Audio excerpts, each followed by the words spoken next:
அண்மை செய்தியை பார்த்து வருகிறோம். அமைச்சர் KN நேரு மீது வழக்கு பதிவு செய்ய உத்தரவு பிறப்பிக்கப்பட்டிருக்கிறது. அது தொடர்பான அண்மை செய்தியை பார்த்து வருகிறோம்.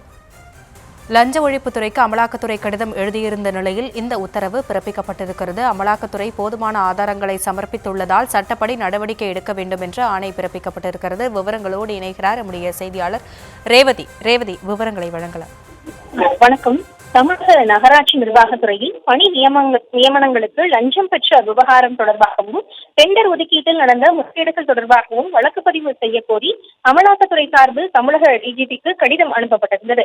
இந்த கடிதத்தின் அடிப்படையில் வழக்கு பதிவு செய்ய உத்தரவிட வேண்டும் என அதிமுக முன்னாள் அமைச்சரும் வழக்கறிஞருமாக இருக்கக்கூடிய MP இன்பதுரை மற்றும் ஆதி நாராயணன் ஆகியோர் உயர்நீதிமன்றத்தில் வழக்குகள் தாக்கல் செய்திருந்தனர். இந்த வழக்குகளை தலைமை நீதிபதி MM ஸ்ரீவத்சவா மற்றும் நீதிபதி அருள்முருகன் அமர்வு விசாரித்த நிலையில் வேறொரு வழக்கு விசாரணையில் சேகரிக்கப்பட்ட ஆதாரங்களை டிஜிபிக்கு அனுப்பி வைத்துள்ளதாகவும் அவற்றின் அடிப்படையில் வழக்கு பதிவு செய்ய உத்தரவிட வேண்டும் என அமலாக்கத்துறை தரப்பில் தெரிவிக்கப்பட்டது.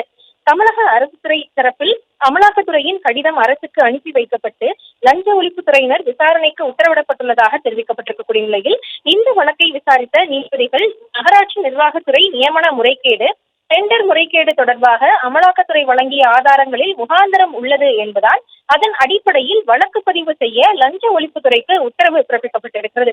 அமலாக்கத்துறை போதுமான ஆதாரங்களை சமர்ப்பித்திருப்பதன் காரணமாக ஆரம்பகட்ட விசாரணை நடத்த தேவையில்லை எனவும் அமலாக்கத்துறை அளித்த கடிதங்களில் போதுமான ஆதாரங்கள் உள்ளதால் வழக்கு பதிவு செய்து விசாரித்து சட்டப்படி நடவடிக்கை எடுக்க வேண்டும் என உத்தரவிட்ட நீதிபதிகள் ஆதி நாராயணன் என்பவர் தாக்கல் செய்த வழக்கை தள்ளுபடி செய்து உத்தரவிட்டிருக்கிறார்.